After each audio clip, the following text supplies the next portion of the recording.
आजिर video रे आपण मैंने देखिपारे बहुत ही हेल्दी रेसिपी जोटा कि छोट छुआ मान खुएबा को अब असुविधा हेनी टिफिन बॉक्स रे आपण मैंने दे पारिबे बड़ मान भी ऑफिस गला बेले टिफिन रे दे पारिबे इंस्टेंट झटपट आपण मैंने 5 मिनिट रे रेडी कर दे पारिबे। तो चलନ୍ତୁ स्टार्ट करवा।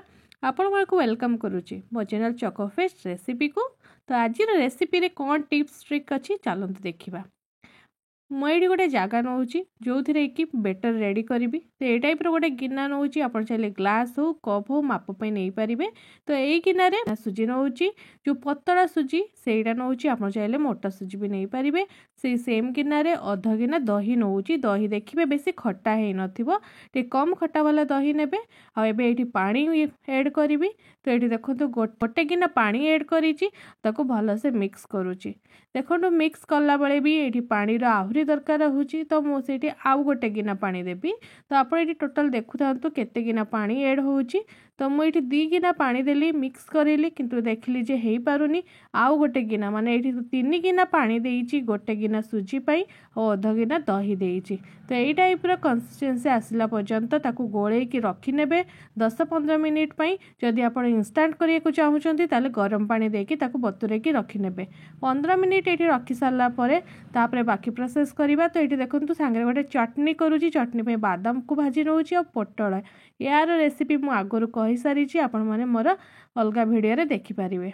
तो ये देखो 15 मिनिट पर मोर बेटर कंसिस्टेंसी देखो ये टाइप रही सुजी फुली जाइए और दही सहित से रिएक्शन करनी। तो ये केवल लुण ऐड करी बाकी ना इनो ऐड करने को अच्छी ना खाइबा सोडा ऐड करने को अच्छी किसी ऐड करने को नहीं लुण ऐड करके भल से ताकू मिक्स करने। तो देखो यही टाइप कंसिस्टेंसी ही रही जमती चकुली करती से पानी करें टिके बहलिया रहिले ही ये पिठाटे भल हम। कही हेल्दी करी हेल्दी करने देखो ये किसी भेजिटेबल्स नौ गाजर को छोट छोट पूरा काटी नहीं जी छोट काटी पारे काटी ने ना आपण मैंने ग्रेटर रे ग्रेट करने। ता सहित कैप्सिकम देइची छोट छोट काटी धनिया पत्र को भी छोट काटी नहीं कि कंचा लंका देइची ता सहित गोटे प्याज को भी छोट काटिकी नहीं आप चाहिए ये अलग भी आउ कि भेजिटेबल्स ऐड करें।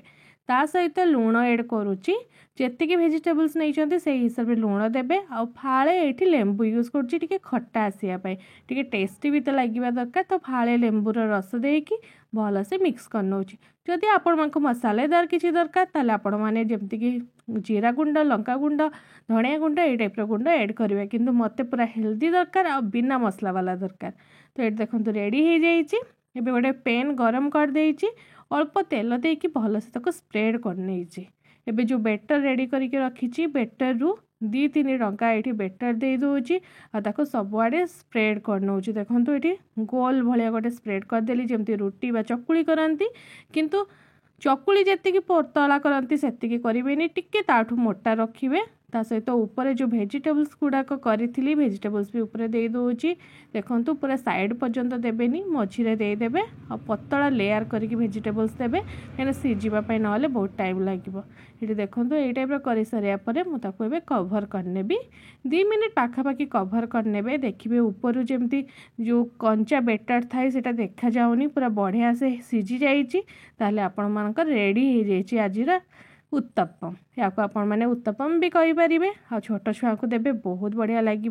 जेहेतु मुझे नॉनस्टिक रे करुच्ची नॉनस्टिक रे बहुत जल्दी हो तले लगनी आप चाहिए यहाँ तावारे भी करें।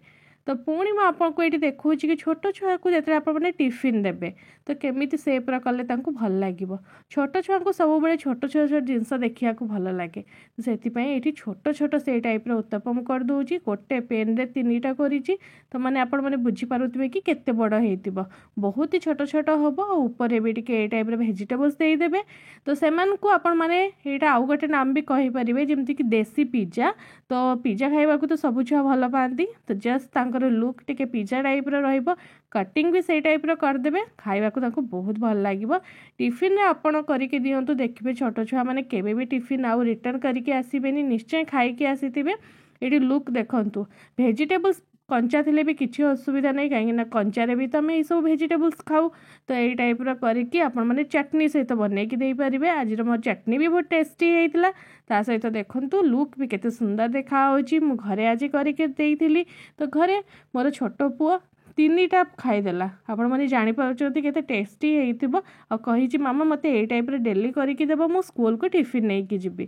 ତ ଆପଣମାନେ ବି ଥରେ ଏଇ ଟାଇପ୍ର କରିକି ଦେଖନ୍ତୁ। ବହୁତ ହି କମ୍ ସମୟରେ ଛୋଟ ଛୁଆ ସ୍କୁଲ ଯିବା ସମୟରେ ଆପଣ ଇନଷ୍ଟାଣ୍ଟଲି ଝଟପଟ ଗୋଟେ ବଢ଼ିଆ ରେସିପି ରେଡ଼ି କରିପାରିବେ।